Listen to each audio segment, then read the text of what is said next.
Et bienvenue sur Choc FM 105.1. C'est Franco Raptors, l'épisode numéro 28.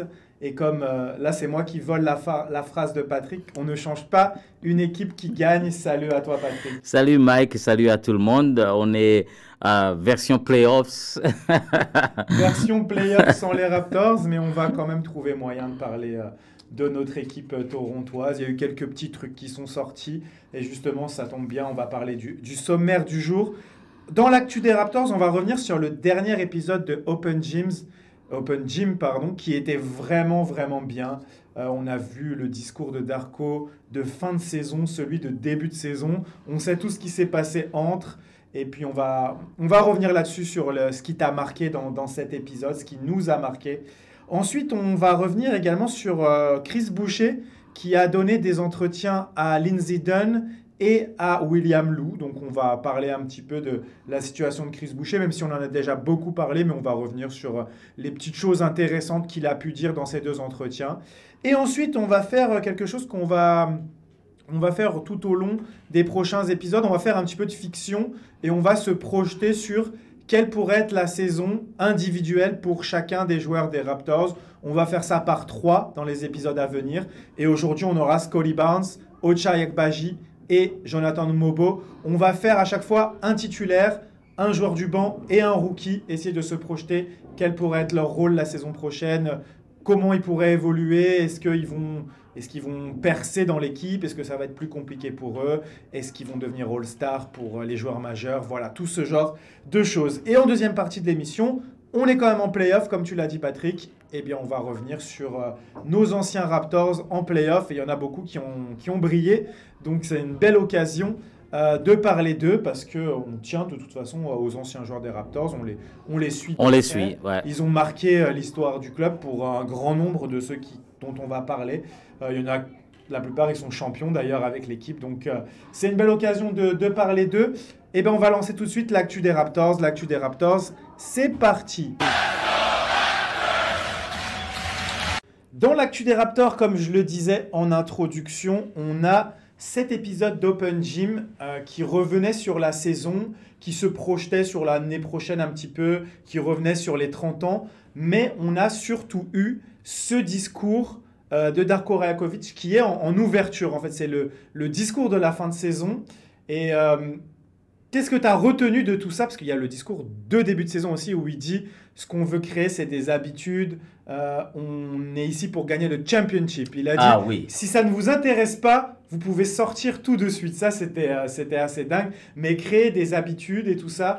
Qu'est-ce que tu as retenu un petit peu de cet épisode? D'abord, je suis très content que finalement, tu as pu regarder Open Gym.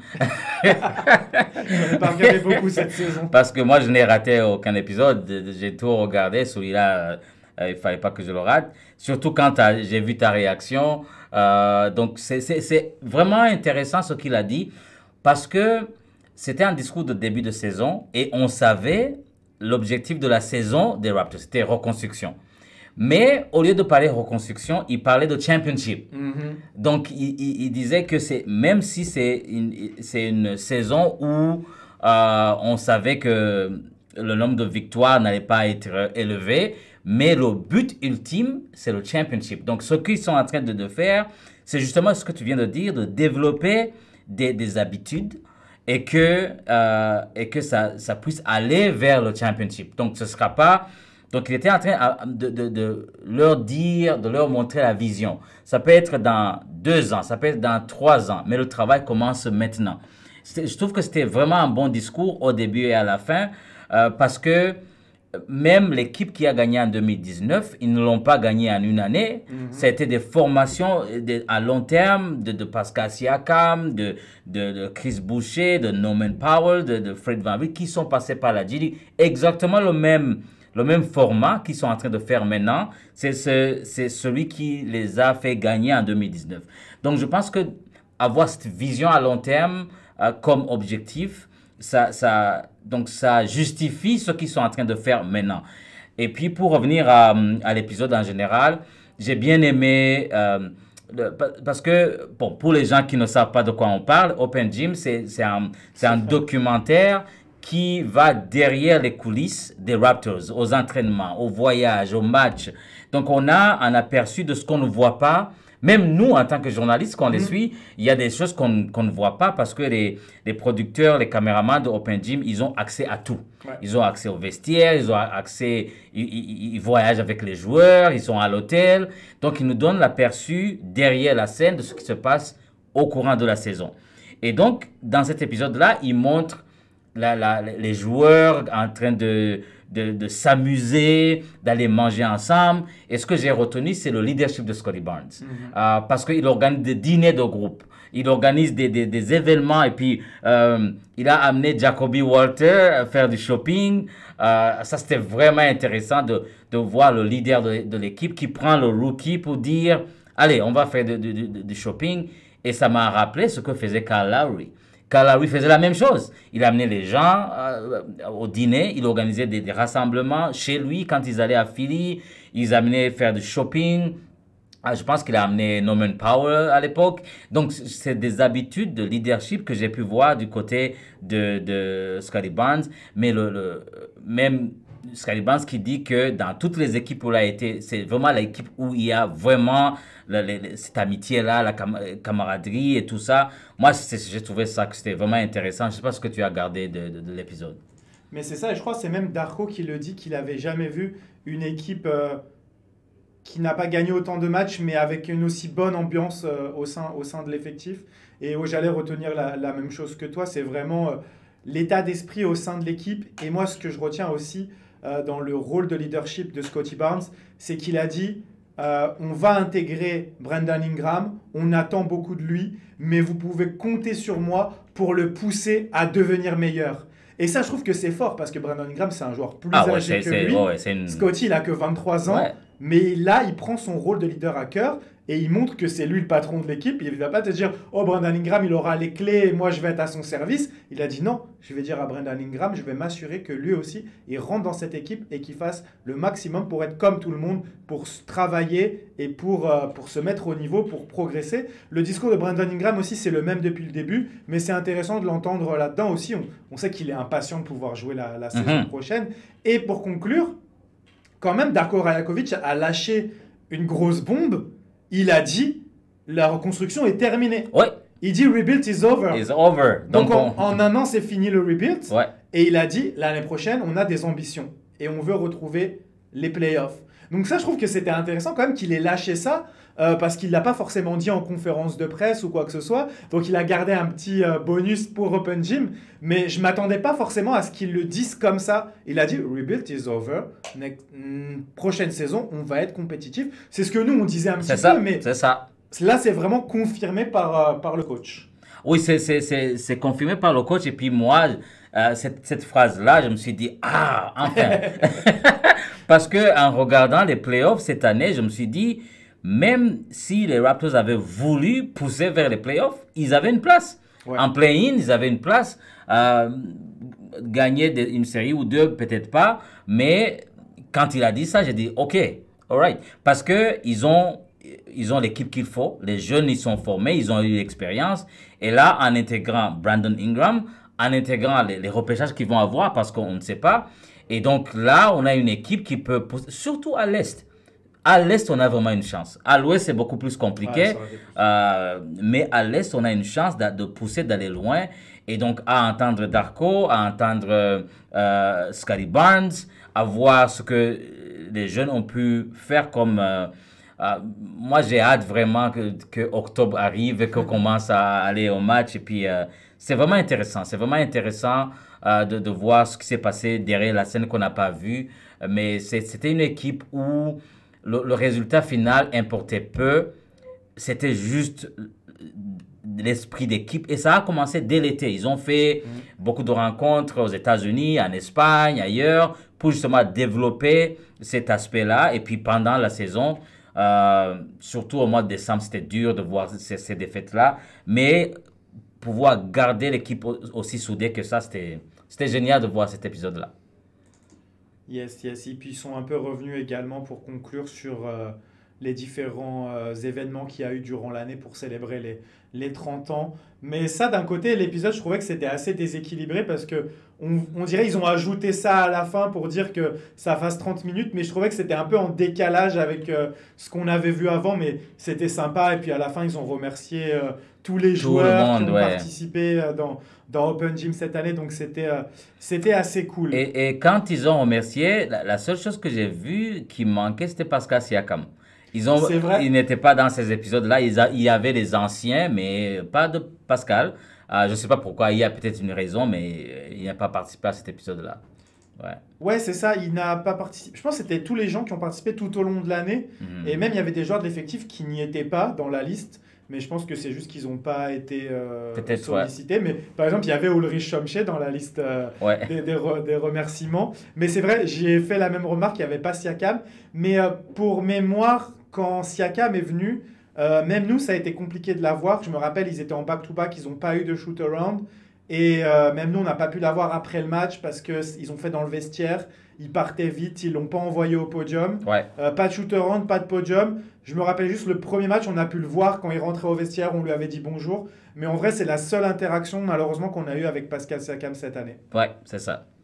Et des interactions, on en a eu un petit peu plus avec Chris Boucher pour faire une petite transition. Mais on n'a pas réussi à l'avoir malheureusement sur cette fin de saison.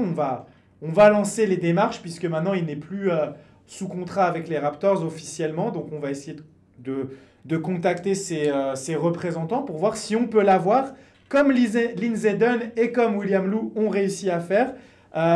Une interview avec Lindsey Dunn qui était vraiment très intéressante. Donc là, c'est un peu dans le cadre de ce qu'il a fait en dehors du basket, Ouais. parce qu'on sait qu'il est nominé pour la récompense qui s'appelle, je ne sais plus si tu as le nom Oui, exact. c'est l'impact des joueurs dans les communautés, au fait. Voilà, Ouais, ouais. exactement. Donc Ouais. il a été interrogé là-dessus par Lindsey Dunn. Qu'est-ce que tu retiens de son entretien? Il a parlé de son fils aussi. C'est la première fois où il parle de l'impact de la naissance de son fils. Et puis il a aussi un peu fait le point sur sa situation, la frustration de ne pas pouvoir jouer cette année. Qu'est-ce que tu retiens Oui, d'abord c'était. l'entretien avec C'était assez drôle quand il parlait justement de son fils.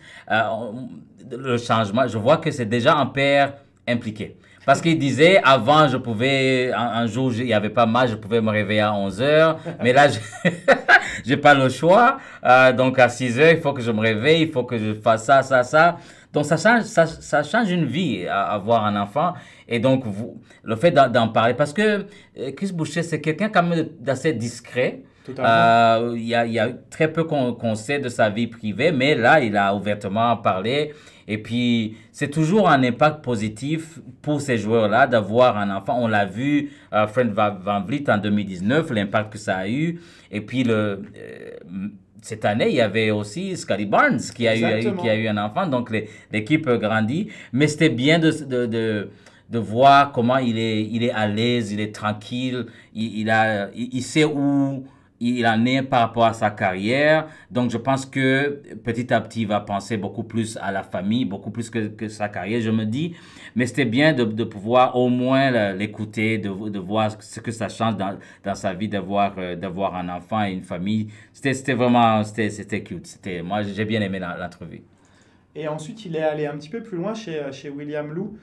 Donc, l'entretien avec William Lou, c'est dans le cadre d'un atelier cuisine qu'il a fait avec un élève qui a, grâce à sa fondation, qui a eu des fonds et tout ça. Il a parlé justement de la cuisine, ce que ça représentait pour lui, le fait que quand il était plus jeune, sa mère avait un restaurant, son premier travail, parce que c'est ce que William Lou lui a dit, je pense pas qu'il y a beaucoup de joueurs NBA qui puissent dire ça, son premier travail après avoir quitté l'école, c'est qu'il était grillman dans un restaurant à Saint-Hubert, je crois.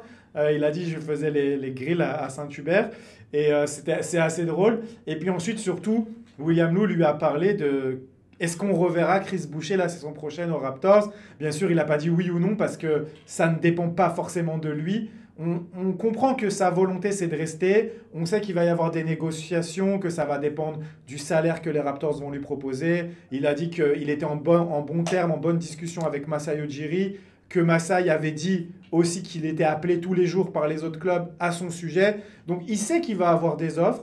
Après, je pense pour lui, ça va être vraiment de trouver l'équilibre entre le salaire, le rôle et puis la ville où il est possible qu'il aille. Mais comme on le disait avant l'émission, on en parlait sur le chemin, Malgré tout, nous, on est triste parce qu'on va perdre un joueur qu'on aime bien, mais il ne faut pas être malheureux pour les joueurs qui restent très bien payés et qui seront dans un bon environnement, quoi qu'il en soit. Oui, c'est ça.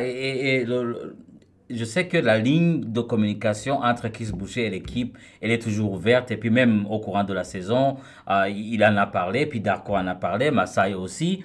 Et donc cet aspect-là, je pense qu'il y a donc la communication est ouverte. Et en suivant la carrière de Chris Boucher, c'est là où on se rend compte que la NBA, il y a deux aspects. Il y a l'aspect humain, mais il y a l'aspect business. Exactement. Et donc, et là, des fois, ils sont ensemble, des fois, ils ne sont pas ensemble. Et c'est le cas de Chris Boucher parce que pour qu'il reste à Toronto, il y a plusieurs facteurs que lui-même, il n'a pas le contrôle.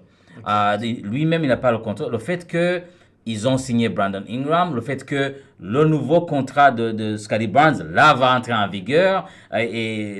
Donc, et puis, il y aura des recrues donc là, l'aspect financier de l'équipe va déterminer le sort de Chris Boucher. Mais en attendant, peut-être lui aussi, avec son agent, son équipe, c'est sûr qu'il est en train de regarder ailleurs. Donc, le meilleur, parce qu'il va recevoir des offres, ça c'est sûr. C'est sûr. Parce qu'il peut contribuer. Moi, je vois par exemple une équipe comme Denver, tu mets un Chris Boucher là-dedans, c'est un autre niveau. Il sorti du banc avec l'équipe qu'ils ont. Mais là, je pense que là, il va voir son avenir parce qu'il a un mot à dire. Maintenant, il est agent libre. Donc, il va voir côté famille. Il est bien installé à Toronto. Il est en famille. C'est dans son pays. Donc, et puis, avec le Raptors, c'est le joueur qui est là depuis longtemps. Et donc, il y a peut-être beaucoup plus d'avantages. Mais ça aussi, c'est notre côté sentimental parce qu'on l'aime bien. Mais lui, il va voir ce qui est bien pour sa famille, ce qui est bien pour sa situation. Mais on ne va pas beaucoup se plaindre parce qu'ils sont, comme tu viens de le dire, ils sont payés des millions de dollars. Donc, il ne va pas aller à la rue. Mais c'était bien de l'entendre, de l'écouter. Puis, ce serait bien de la voir. Parce que si on a Chris Boucher l'année prochaine, là, il va jouer. Là, il va jouer. Donc, s'il va jouer, donc on l'aura à l'entrevue. Donc, si on peut être un peu égoïste, on aimerait bien qu'il reste avec les Raptors. C'est sûr, c'est sûr. Eh bien, on va enchaîner maintenant. On a bien parlé de Chris Boucher. On va parler de fiction. On va faire un peu de fiction. Là, on va sortir de l'actu des Raptors. On va s'imaginer rapidement quelle pourrait être la saison prochaine pour les joueurs des Raptors individuellement. Comme je le disais en introduction, on va faire ça sur plusieurs épisodes. On ne va pas faire tout un épisode où on va dire, allez, on prend tous les joueurs. Ça serait trop long et peut-être pas forcément le plus intéressant. Mais là, on va prendre 3 joueurs. On va prendre un starter, un remplaçant, un rookie. Et on va s'imaginer ce que ça pourrait être la saison prochaine pour eux. On commence fort. On commence avec Scottie Barnes. Pour toi, quelle sera la saison prochaine de Scottie? Moi, je pense que la saison prochaine, on peut s'attendre à ce que Scottie Barnes soit All-Star. Qu'il soit peut-être dans pas peut-être la première, deuxième, troisième, mais dans l'équipe All-NBA, les 3, il a une chance. Et puis aussi, côté défensif, il va être parmi les meilleurs de la NBA. Il est déjà, mais les performances de l'équipe ont fait que les gens ne le considèrent pas. Donc, ces 3 aspects-là, je pense qu'on peut s'attendre à ça. Moyennant l'aspect blessure, on croise les doigts qu'il n'y ait pas de blessure. Et puis, l'autre chose que je peux voir déjà, que je peux prédire, c'est parce que cette année, c'était une année où il essayait tout. Il essayait tout pour voir ce qui marche, ce qui ne marche pas.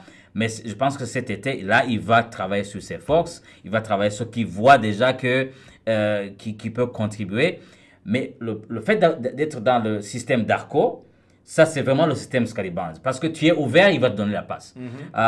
Donc, et puis, avoir Brandon Ingram dans l'équipe, ça va beaucoup contribuer au succès de l'équipe. Donc, je m'attends à voir une grosse progression de Scottie Barnes parce que lui, côté travail, côté développement, il n'y a pas de problème. On peut vraiment dire que le coaching staff des Raptors ne va pas se soucier de Scottie Barnes. On l'a vu justement en vacances aux Philippines, où il est en train de s'amuser, mais il était en train de courir dans la rue.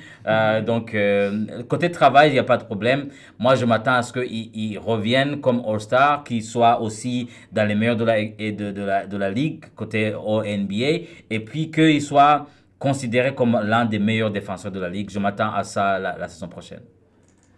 Ouais, je vais pas en rajouter bien plus. All-Star, ça serait nécessaire, je pense, vraiment, pour reprendre sa marche en avant, puisqu'il a été la saison dernière et qu'il n'a pas été cette année. Même si c'est compliqué, on sait qu'il l'avait été parce qu'il y avait eu des blessures aussi. Mais ouais, vraiment, moi, je l'attends sur le côté défensif déjà. Je pense qu'il y a énormément de scoreurs dans l'équipe, donc offensivement, je suis pas sûr qu'il deviendra un joueur à 25 points par match. Je ne sais même pas si c'est un objectif pour lui. Je pense qu'il va continuer à être all-around, comme on dit. Je m'attends à ce qu'il fasse plus de passes décisives. Et surtout, même s'il ne met pas plus de points, je veux voir son efficacité remonter. Comme tu l'as dit, il a essayé beaucoup de choses. Là, je pense qu'il sait ce qui ne marche pas.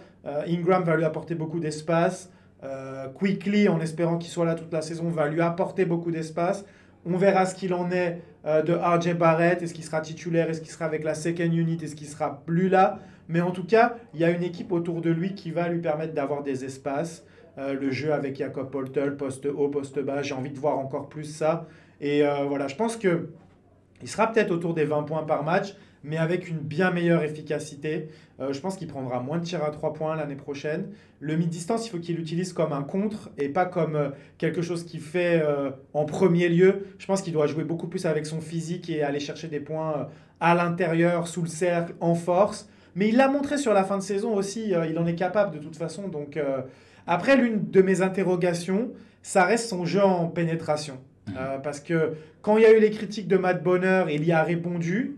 Mais ça n'a pas été constant sur toute l'année. On sait que son dribble, ce n'est pas le plus efficace de la ligue non plus.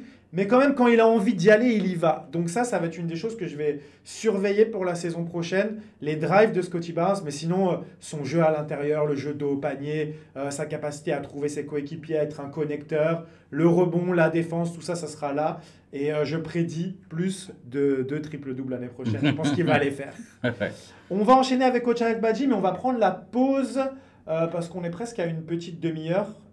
Donc, on va prendre la pause. Comme ça, on assure une petite page de publicité et on se retrouve juste après pour la deuxième partie. On va parler d'Ochai Agbaji, de Jonathan Mobo et des anciens Raptors en playoff. A tout de suite.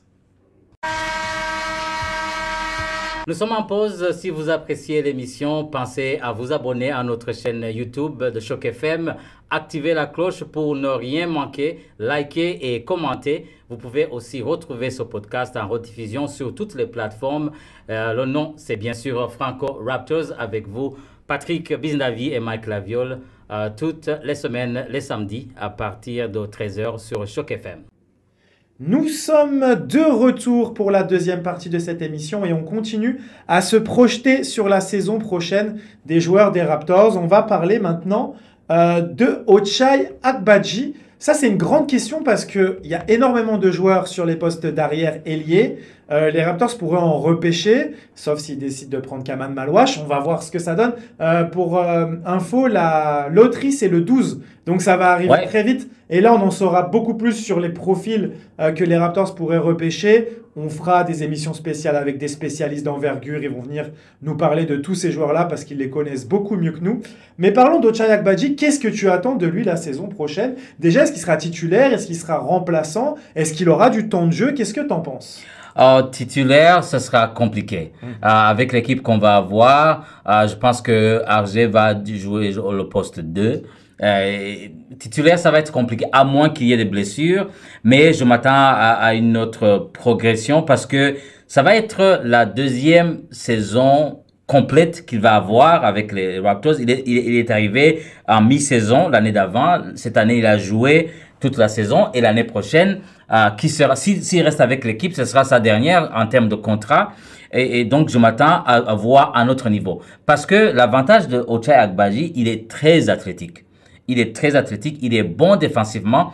Et là, on a vu que ses tirs, des fois, même beaucoup de fois, les tirs de 3 points, ça entre dans les tirs corner 3, comme ils disent. Donc, il y a un autre niveau où il peut aller. Côté effort, pas de problème. Côté athlétique, aussi, je pense que c'est l'un des avantages de Ochai Agbaji. Le reste, c'est vraiment de rester sur le terrain parce que cette année, il y avait quand même une marge de progression. Après, il y a eu blessure. Après, il y avait le temps de jeu limité à cause de la situation qu'on connaît. Mais je pense qu'il a un autre niveau. Et comme je l'ai dit à l'émission précédente, kudos à Masai parce que il a été à Cleveland, il a été au Jazz, mais on n'avait pas vu cet aspect de Ochai avant, mais quand il est arrivé aux Raptors, ils ont su tirer le meilleur de lui et je pense que c'est ça qu'on va voir l'année prochaine. Et vu que ce sera l'année de son contrat, là, il faudra démontrer qu'il appartient non seulement à la NBA, mais aux Raptors, mais à n'importe quelle équipe qui va le prendre juste après. Ouais, ça sera l'un des enjeux de la saison prochaine d'Ochai Agbaji, ça sera d'aller chercher son prochain contrat NBA. Là, il est dans son contrat de rookie toujours. Les Raptors ont validé les options en octobre dernier. Donc, ça va être intéressant. Moi, je ne sais pas si... Moi, c'est ça. Pour l'instant, c'est super flou sur quelle sera la rotation l'année prochaine sur les postes d'arrière-ailier parce que je vois tellement de monde et je me dis que limite, en fait, si les Raptors draftent dans le top 4, en dehors du numéro 1 qui est sur le poste de Scottie Barnes Ingram, là, ça sera des autres problématiques. Mais s'ils ont 2, 3 ou 4, c'est encore des joueurs, pour moi, dans ce top 3-4, ce sont encore des joueurs qui sont sur ces postes-là. Donc, en fait, pour moi, limite, un trade cet été me semble inévitable. Je ne sais pas de qui, je ne peux pas prédire que ça sera Ochai, je ne peux pas prédire que ce sera RJ Barrett, je ne peux pas prédire que les Raptors vont mettre leur pick 2, 3 ou 4 pour aller chercher une star, ou on parle de Giannis, on commence à rêver, là il y a des noms qui pourraient quitter leurs équipes, mais on ne va pas spéculer là-dessus. Mais non, mais moi déjà c'est flou pour moi, en fait, qui sera dans cette rotation sur les postes 2 et 3. On va en parler certainement quand on parlera de Jacoby Walter, de Grady Dick, de Jamison Battle, de AJ Lawson s'il est toujours là. Pour moi, il y a beaucoup trop de monde avec RJ Barrett qui maintenant, avec l'arrivée de Ingram, est un possible poste 2. Ou est-ce que c'est la doublure de Ingram sur le poste 3? Là, on ne parle pas de RJ Barrett, donc on va garder ça pour le prochain. Mais pour moi, c'est difficile. Mais s'il a du temps de jeu, je suis d'accord avec toi. J'attends à ce qu'il passe encore un palier. Je pense qu'il doit être plus régulier dans tout ce qui est autre que le tir, parce que le tir à 3 points, il a montré qu'il avait été régulier là-dessus. Défensivement, j'ai envie de le voir encore meilleur. Je pense qu'il a vraiment un potentiel pour être parmi les meilleurs de la ligue. Pour l'instant, il n'est pas reconnu parce que, comme tu l'as dit, comme pour Scottie, malheureusement, les résultats collectifs ne parlent pas en sa faveur. Mais ce qu'on a vu depuis le mois de janvier, et il en faisait partie depuis le mois de janvier, après il s'est blessé, mais il en faisait partie. Donc je pense qu'il y a vraiment une carte à jouer pour lui. Peut-être que ça ne sera pas avec les Raptors s'il est transféré. On sait qu'il y a Dallas qui s'intéresse à lui, on a vu ça dernièrement. Mais ouais, vraiment, mais je suis quand même intrigué de voir quel rôle il pourrait avoir parce que normalement il devrait avoir un rôle parce qu'on a besoin de joueurs défensifs comme lui. Les 3&D comme on dit, shooter à 3 points et gros défenseur. Ça, c'est des joueurs très prisés. Il est bon dans les cuts aussi. Et il est très bon dans les cuts. Comme tu dis, il est fort en contre-attaque parce qu'il est hyper athlétique. Donc, je pense qu'il peut avoir sa place, mais ça va être au détriment de quelqu'un et je me demande au détriment de qui. Non, je me dis, l'année prochaine, Grady Dick, RJ, Ochai, Jacoby, Jamison, AJ. C'est impossible. C'est impossible, c'est impossible. C'est impossible. Il y aura l'année prochaine, il y aura des noms qui auront disparu de la liste. C'est impossible de garder. En plus... Surtout si tu rajoutes Dylan Harper, Trey Johnson ou Vijay Edgecombe, un des trois. Parce que dans le top 4 de la NBA, c'est que des arrières en dehors de Cooper Flag. Donc, ah non, ça va être impossible. Ça va être impossible. Et puis, mais c'est bon pour la compétition. Ça, c'est sûr. Il y aura de la compétition. Et puis, je me dis que ce sera... on va avoir le benchmark. Darko aura un bon problème, c'est-à-dire il aura beaucoup de joueurs à faire jouer. Et donc, ça va être comme les Jeux Olympiques avec l'équipe des États-Unis. Tu entres les 5, tu sors les 5, tu entres les 5.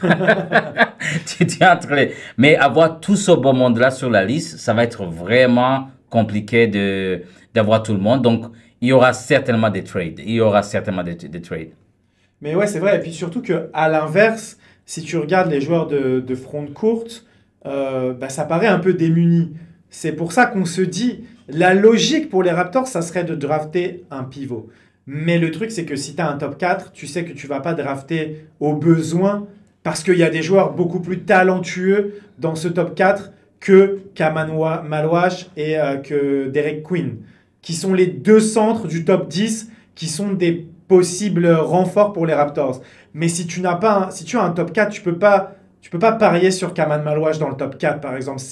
C'est pas un joueur qui t'apporte suffisamment offensivement pour parier sur lui. Après, ça se trouve, Massa, il va me faire mentir et il aura raison, comme souvent, avec ses choix de repêchage. Mais c'est pour ça que, limite, les Raptors ne seraient pas déçus, je pense, s'ils n'ont pas un top 4, parce qu'ils pourraient au moins justifier la draft de Queen ou la draft de Kaman Malouache, qui serait vraiment un choix au besoin et qui apporterait... Parce qu'en dehors de Jakob Poeltl, pour l'instant, on n'a pas vraiment un vrai remplaçant. Il y a Orlando Robinson, Castleton et tout ça. Peut-être qu'ils seront re-signés, mais c'est pas des joueurs de niveau. Donc il faut vraiment un bon centre. Moi je pense que ils ont quoi, trois repêchages, donc deux, ouais, je crois. Deux. Je pense qu'il y a un qui s'est ajouté à cause de Portland, je sais pas quoi. Il y avait des trucs qui n'étaient pas, comment on dit, qui n'étaient pas garantis, mais en tout cas, je pense que le premier, ils vont voir le meilleur joueur disponible. Ça, c'est sûr. Mais le deuxième, peut-être, c'est là où ils vont voir le poste de centre, par exemple, pour la deuxième repêchage. Mais il faut un centre. Absolument, il faut un centre. Parce que jusqu'à présent, c'est Yak qui est le titulaire. Mais quand on a perdu Olynyk, là, c'est devenu un peu compliqué. Et là, ça va entrer justement dans le joueur qu'on allait discuter. Exactement. Parce que lui... Mogbo, il a joué centre, mais c'est pas son poste naturel. Moi, je le vois beaucoup plus en 4, des fois en 3, mais avoir le poste 5, bon, physiquement, il est fort quand même, mais il n'est pas aussi grand. Quand il va jouer contre les Jokic et autres, ça va être un peu compliqué. Donc, si on parvient à repêcher un bon centre, là, ça remet... on parle de qui? Mogbo dans son poste naturel, au poste 4 ou des fois des postes 3. Donc, je pense que ce sera ça. Mais même Massa, il a dit en entrevue donc à la fin de la saison que l'objectif, ce sera de trouver un centre. Là, même, ils l'ont déjà annoncé. Même les informations qu'on a en coulisses, ils ont déjà commencé à chercher.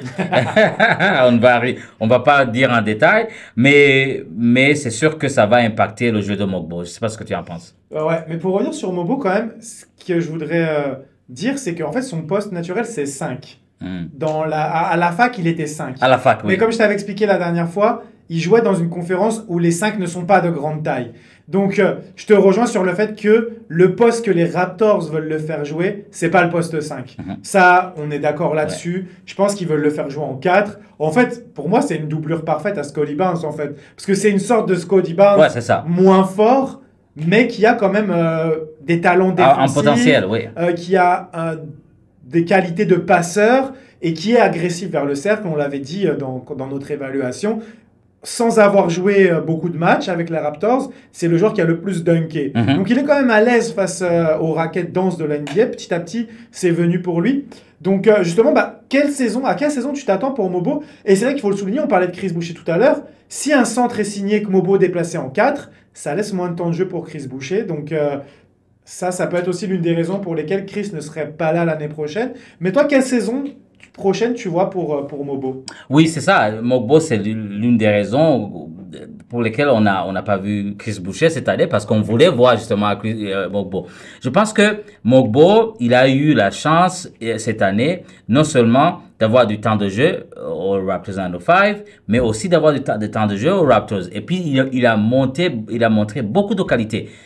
Le nombre de dunks qu'il a fait. La défense, aïe, aïe, aïe. La défense, c'était un des meilleurs défenseurs de Raptors cette année. Mais l'autre niveau, s'il parvient à marquer à distance, Ouais, c'est S'il ça. parvient à marquer à distance, je fais exprès d'arriver au match très tôt. Je suis le premier à vraiment entrer à l'arena parce que avant 17 h c'est fermé parce qu'ils sont en train de préparer le match. Mais dès qu'ils ouvrent à 17 h, j'entre pour voir ce qu'ils ont en train de faire. Et je vois que Mogbo travaille beaucoup sur son tir à distance. Et chaque fois en général, les joueurs NBA, quand ils sont en échauffement, ils vont mettre chaque tir. Quand tu vois Jamison tirer, c'est un chef-d'œuvre. Mais pour Mogbo, il n'entre pas tous ses tirs. Donc ça, je pense que c'est le niveau parce que s'il parvient à tirer à distance, donc il va ramener la défense et étendre le jeu. Et là, quand il va faire les feintes et puis faire des drives, il sera carrément inarrêtable. Avec le nombre de dunks qu'il a fait cette année, s'il ajoute cet aspect-là de tir à distance, ce sera probablement inarrêtable.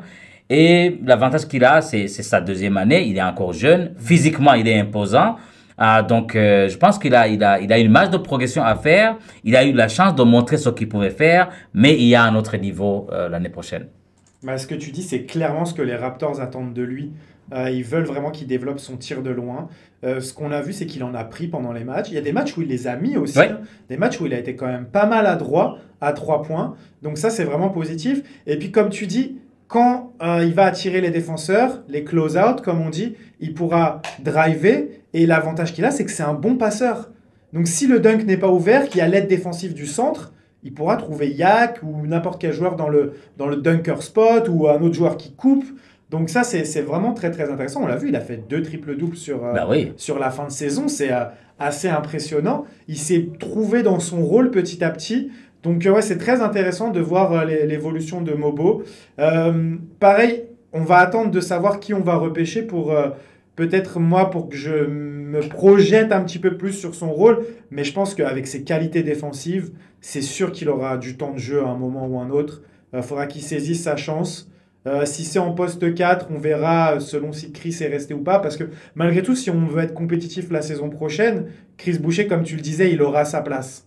Alors après, est-ce qu'on fait des 5 de petite taille? Parce que pareil, si tu as un centre qui est drafté, il ne sera peut-être pas opérationnel dès l'année prochaine non plus pour jouer 15-20 minutes en NBA. Hein. Ce qui se dit de Kamal Malouache, c'est que c'est quand même un projet à plus long terme. Enfin, c'est un peu la même chose qu'avec Ulrich en fait. Donc pourquoi pas continuer à développer Mobo à cheval sur ce poste 5, poste 4. Et puis, parce qu'on sait que son tir à 3 points, ça ne va pas arriver en un an. Ouais. Enfin, après, j'espère qu'il me fera mentir. Hein, mais tant mieux. Hein. Si l'année prochaine, il shoot à 35-36% à 3 points, ça sera tout bénéfique pour les Raptors. Mais en tout cas, ouais, c'est ça vraiment son next step à lui. C'est son tir de loin. S'il arrive vraiment à le développer, ça peut vraiment... En fait, c'est un peu le talent que s'il arrive à le développer, ça va être un joueur pérenne en NBA.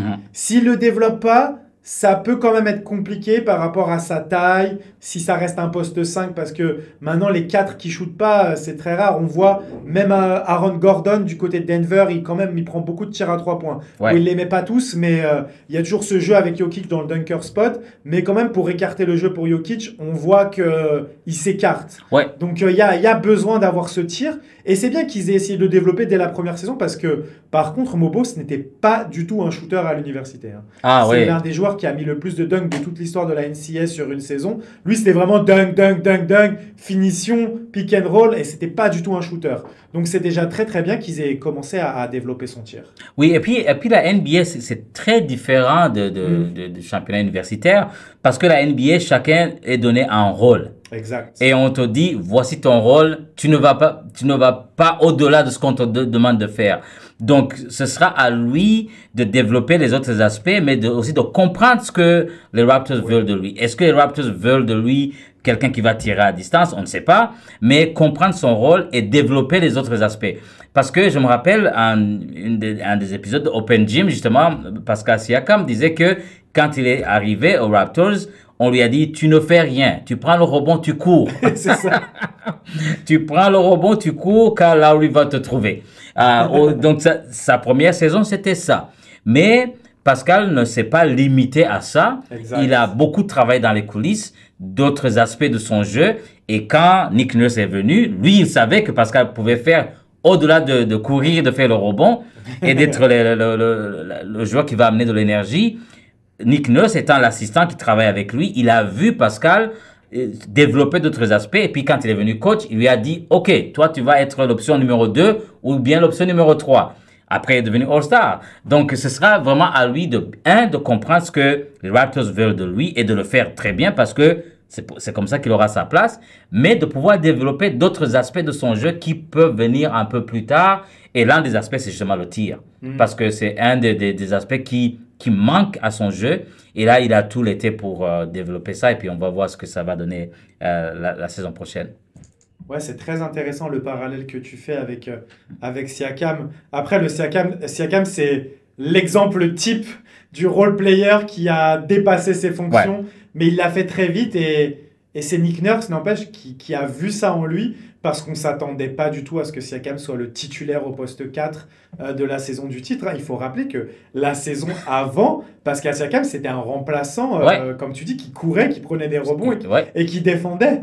C'était juste ça. C'est fou comme le travail pendant l'été et ensuite la confiance que Nick Nurse lui a donnée a vraiment transformé ce joueur. On espère qu'il se passera la même chose pour Mobo. On espère qu'il se passera la même chose pour Ulrich. Parce que Ulrich, c'est pareil. Pour l'instant, on lui dit tu fais ça et ça bien. Mais ils savent très bien, les coachs qui le voient. Je pense Justin, par exemple, et tous les entraîneurs de la 905. Ils doivent voir des choses, des flashs d'autres choses qui se disent OK, ça, il va pouvoir le développer. Mais pour l'instant, comme tu dis, il doit se concentrer à faire ça et ça bien. Et après, petit à petit, ils ajoutent des choses. On l'a déjà vu pendant la saison des 905 avec Ulrich. Là, je m'éloigne parce que Ulrich n'est pas dans la liste des joueurs auxquels on devrait parler aujourd'hui. Mais ça, c'est super intéressant. On y reviendra quand on parlera de Chomché, de ce comparatif avec Pascal. La seule différence, c'est que Ulrich, il dit déjà, je veux être un franchise player.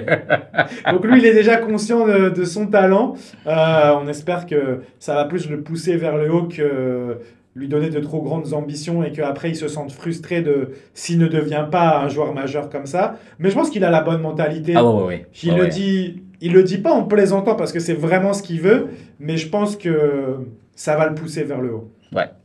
On va passer aux playoffs. Il nous reste une vingtaine de minutes pour parler des playoffs. Est-ce que tu as une série en particulier sur laquelle tu voudrais revenir pour commencer avec des joueurs des Raptors? Oui, on peut parler Houston. C'est parti. Ouais, on peut parler Houston avec Fred VanVleet. Houston, j'aime bien les playoffs parce que un match est très différent du prochain. Donc, c'est vrai, en termes de classement, on a été surpris de voir les Houston Rockets être en deuxième position à l'ouest. Et puis, les premiers matchs, quand même, contre les Warriors, ont démontré la faiblesse des Rockets. Oui, c'est une bonne équipe défensive, mais il manquait une star. Il manquait une star, quelqu'un qui va prendre les choses en main. Mais le match qui a suivi, Fred VanVleet a pris feu, là. Il a pris feu. On sait qu'il est bon joueur. Et on sait que Fred, c'est beaucoup plus organiser l'équipe et marquer s'il le faut. Mais là, il a vu qu'il fallait absolument marquer. Il fallait absolument marquer. Et là, il a pris feu. Et malgré le premier match qui était un peu difficile, là, il tourne à 17 points par match dans la série. 4 passes, 2 rebonds. Mais donc, contre Golden State, je pense qu'il a eu 26 points. Ouais, c'est ça. 61% au tir. Quand même, il faut faire 8 tirs à 3 points. Et c'est comme si je retrouvais le fait de VanVleet des finales de 2019, de demi-finale, de finale Est contre Milwaukee, et puis la finale contre Golden State. Et ça, je pense que ça démontre son leadership. Et aussi, lui aussi, je pense, sa troisième année avec les Houston Rockets. Bientôt, ce sera les négociations de son contrat. Donc là, il est en train de démontrer qu'il a sa place comme leader.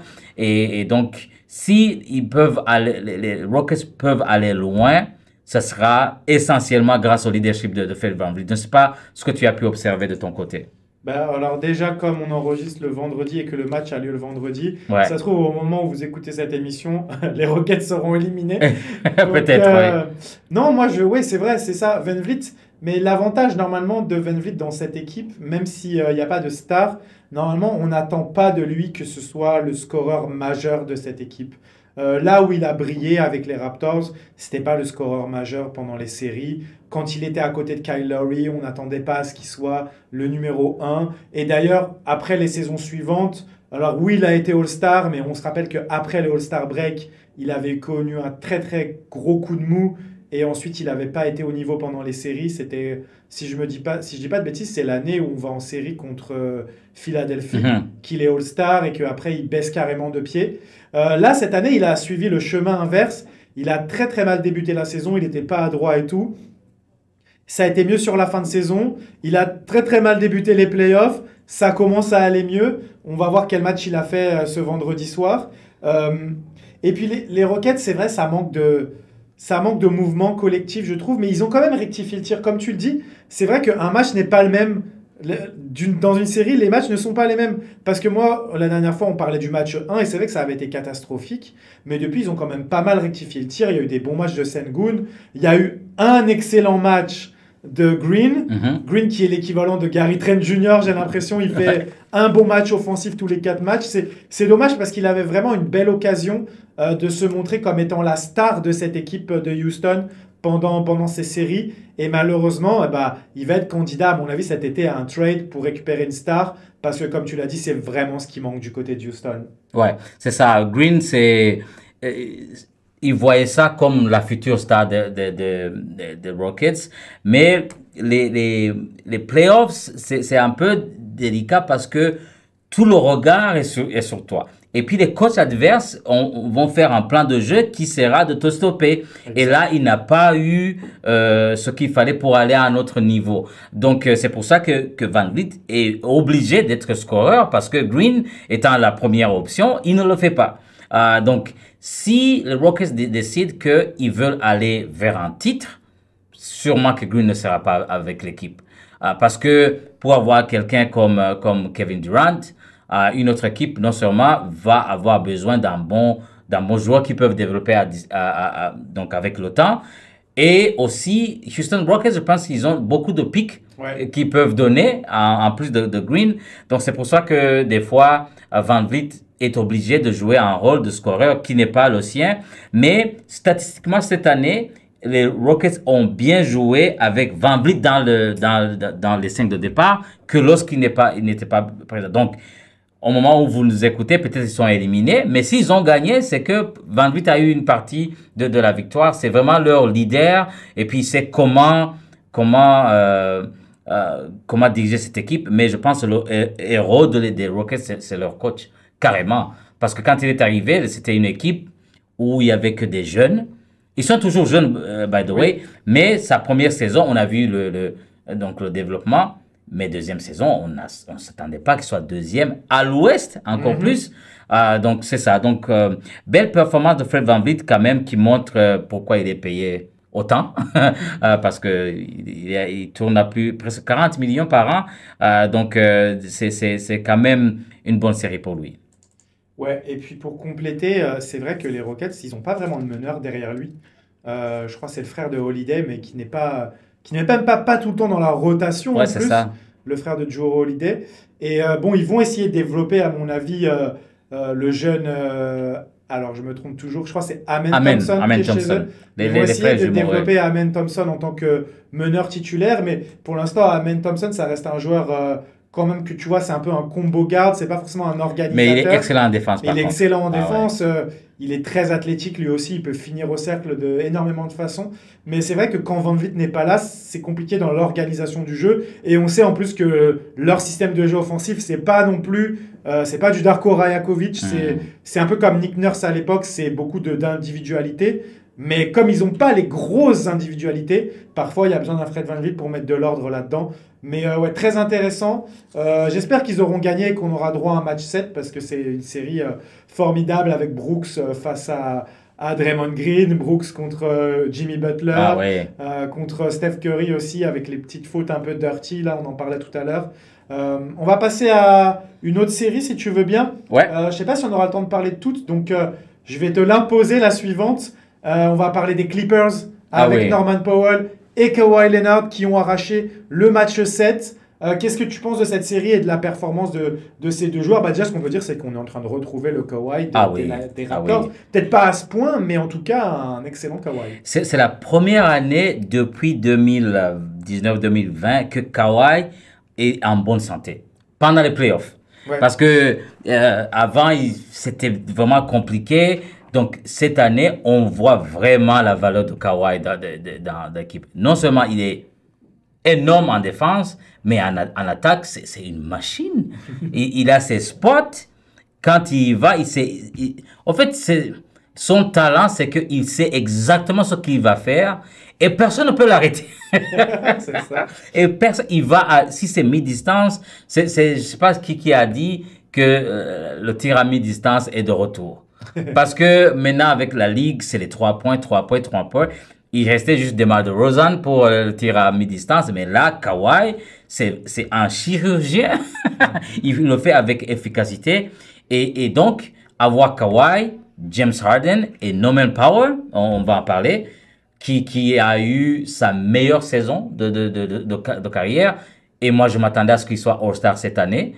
Et donc, le match précédent qu'ils ont gagné en forçant le 7e match, ils ont tous tourné à plus de 20 points. Ouais. Kawhi a eu plus de 20, James Harden a eu plus de 20, Norman Powell la même chose. Mais je pense que s'ils parviennent à sortir Denver dans cette série, ils peuvent aller loin. Parce qu'ils ont l'équipe qui... Ah oui, Zubac, c'est aussi... Ah, j'allais en parler. Ah oui. Ouais. Si tu n'en parlais pas, j'allais en parler. Ah, c'est vraiment la meilleure saison. Il fait des hooks comme Karim Abdul-Jabbar. Ils ont l'équipe qu'il faut pour aller loin. Mais là, il faut absolument qu'ils éliminent Denver. Et Denver, en 7e match, ils sont quand même très, très dangereux. Mais je suis vraiment content de voir Kawhi jouer comme le Kawhi qu'on connaît, qu'on a vu à Toronto. Et puis, je pense que quand même Ty Lue, c'est un bon coach aussi, très, très stratège. Il sait comment faire les ajustements qu'il faut. Mais je suis vraiment content de voir les performances de Kawhi et de Norman Powell parce que c'est vraiment des joueurs clés dans cette série. Je ne sais pas ce que toi, tu as pu observer. Bah, c'est ça. Et puis surtout, s'ils passent, il va falloir qu'ils éliminent OKC. Ouais. Ça va être fou. Ouais, Zubac, moi, c'est le joueur qui m'a le plus marqué, mais sur la saison, en fait. Je ne sais pas s'il est nominé pour le Most Improved Player, pour le joueur qui a le plus progressé. Mais honnêtement, moi, je trouve qu'il a une progression sensationnelle et on ne parle pas du tout de lui. C'est ça qui est dingue. Défensivement, il est très, très fort. C'est un vrai bon protecteur de cercle. Au rebond, il est très bon. Au rebond, il est énorme. Ouais. Il n'est pas si mauvais que ça sur les switches. Il est plutôt mobile quand même pour sa taille. C'est pas le plus rapide, mais je trouve qu'il est quand même assez mobile. Et puis offensivement, bah, ça aide de jouer avec James Harden aussi, qui le sert parfaitement. Et puis Powell, pour revenir à lui, le shoot décisif dans le match 6, ça fait vraiment plaisir parce que c'était dans une période où les Nuggets étaient en train de revenir et les Clippers étaient un peu en galère pour essayer de trouver un tir. Et c'est Batum qui l'a décalé. Oh, Batum était exceptionnel. Ah oui. Sur ce match 6, ouais. Le contre qu'il met, il met 2 contres. Il met un contre sur Jokic, déjà, et il met un contre sur... C'est Murray, je crois, qui va au cercle. Et Batum, c'était justement un des aspects de coaching, parce que là, il a été mis dans le 5 de départ. Mm-hmm. Et ça a tout changé, parce que lui, d'abord, quand il est ouvert, il va mettre les 3 points. Et, ouais. Donc, son apport à ce match, et c'est justement... En playoff qu'on voit la valeur d'un coach. Yeah. Les ajustements en cours de match, les ajustements entre 2 matchs. Et donc, Ty Lue a vu que Dan, oui, il est bon défenseur, mais les autres joueurs l'attaquent aussi. Donc, en attaque, c'est comme si il y avait un problème. Donc, il a switché. Il a amené Batum dans le 5 de départ et ça a fait une différence. Ils n'ont pas vraiment été inquiétés au dernier match. C'était fait déjà, le 3e quart-temps, ils avaient déjà une avance. C'est vrai que Denver a essayé de revenir, mais Batum, c'est un joueur qui a sa place dans cette équipe-là. Et puis, il a l'expérience des gros matchs, quand même, de playoffs. C'est un des aspects que moi, je juge que c'est ça le coaching, justement, de voir l'avantage des joueurs qu'on a et puis ce qu'on peut faire comme ajustement. Ouais, totalement. Et on voit son expérience à un moment dans le match, sur la fin de match, là, le match 6. Je ne sais plus qui c'est qui se précipite après un rebond. C'est peut-être Norman Powell qui se précipitent, ils sont devant et on ne sait pas pourquoi ils essayent une action et tout. Et derrière, tu vois Batum qui fait une action défensive et qui lui dit on se calme les gars. On est devant, ça sert à rien de se précipiter. Et ça, c'est très important. Et c'est là que tu vois le leadership aussi d'un joueur qui n'est pas le joueur majeur, mais c'est lui qui va aller recadrer tout le monde, qui va être le leader sur le terrain. Et moi, franchement, je serais tellement heureux que Batum aille chercher un titre NBA. Ah oui. Franchement, bon, je suis un peu pour OKC aussi parce qu'il y a Shea, il y a des Canadiens, il y a Ludor. Mais si c'est pas OKC, je serais vraiment très heureux. Même si c'est vrai qu'il y a une période où on n'aimait pas trop les Clippers parce qu'on disait ils recopient, ils refont les Raptors. Mais malgré tout, moi j'aime beaucoup cette équipe et j'espère qu'ils vont aller loin. Et en tout cas, ça va être une sacrée bataille contre OKC. On finit, je te propose, en parlant de Pascal Siakam et des Pacers. Les Pacers qui ont éliminé les Bucks. 4-1 du coup. Hein. Alors que les Bucks étaient tout proches de revenir à 3-2. La fin de match, elle a été folle. Pascal qui avait bien commencé la série, mais qui a quand même peiné sur les 2 derniers matchs, moins impliqué en attaque. Je ne sais pas si tu as regardé toute la série, je ne sais pas si tu as vu ces matchs-là. Moi, je ne les ai pas vus en entier, mais pour toi, est-ce que c'est Pascal qui a été moins impliqué ou est-ce que c'est l'entraîneur des Pacers qui a vu d'autres brèches parce qu'on a vu que c'était Turner et Nesmith qui avaient beaucoup plus scoré sur les 2 derniers matchs. Comment tu vois un petit peu, comment ça a tourné un peu pour Pascal Oui, je pense que c'est la combinaison des deux parce qu'il faut aussi dire que Pascal avait la lourde tâche de défendre contre Giannis. Exact. Donc tu peux pas, parce que Giannis c'est vraiment dur de défendre contre lui et donc si l'énergie est mise sur ça, il ne faut pas s'attendre que Pascal tourne à 30 points. Parce que, et c'est ça qu'on parlait tantôt, le rôle de chaque joueur. Moi, je pense que le rôle de Pascal dans ces séries, c'était de défendre d'abord contre Giannis. Et il a bien fait. Il a bien fait. Mais ce que j'aime avec les Pacers, j'aime bien d'abord leur coach.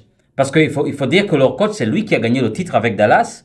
Et puis son style de jeu en attaque, il leur donne la liberté. Il leur donne la liberté de créer. Et puis, il me rappelle Marc D'Antoni, quand il était au Phoenix, ça court. Ah oui, ils prennent un rebond, là, en moins de 5 secondes, ils sont déjà partis. Et donc, l'équipe adverse n'a pas le temps de former une défense parce que ça court. Et puis, donc, leur centre, il peut tirer à distance. Donc, il peut vraiment étendre la défense. Donc, si Haliburton parvient à entrer et puis qu'il fait un kick, ils ont des tireurs de bonne qualité.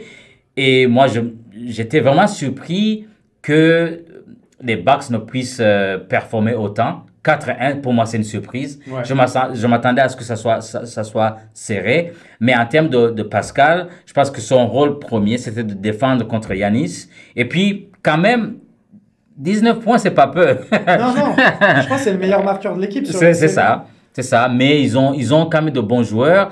Et puis, leur banc aussi tourne très bien. Par contre, le tour suivant, ça va être compliqué. Ils vont jouer contre Cleveland. Pouf, ça va être dur. Parce que pendant la saison, ça aussi, c'est un des aspects qu'ils ont amélioré. Pendant la saison, leur défense n'était pas parmi les meilleurs. C'est toujours la problématique avec les Pacers. C'est s'ils arrivent avec moyen en défense ou moyen plus, derrière l'attaque, elle fait le travail. Et oui, c'est ça. Donc, ils ont quand même amélioré leur défense en playoff, mais contre Cleveland, ça va être très dur. Parce que là, Cleveland, ils ont déjà beaucoup d'armes offensivement et puis ils sont bons défensivement.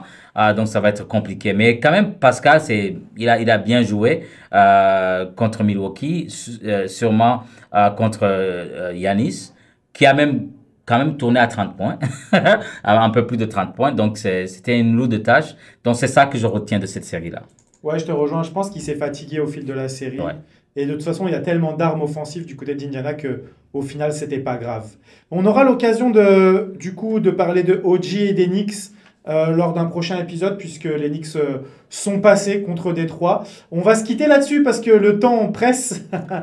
Eh bien, merci à tous et à toutes de nous avoir suivis sur Franco Raptors pour ce nouvel épisode.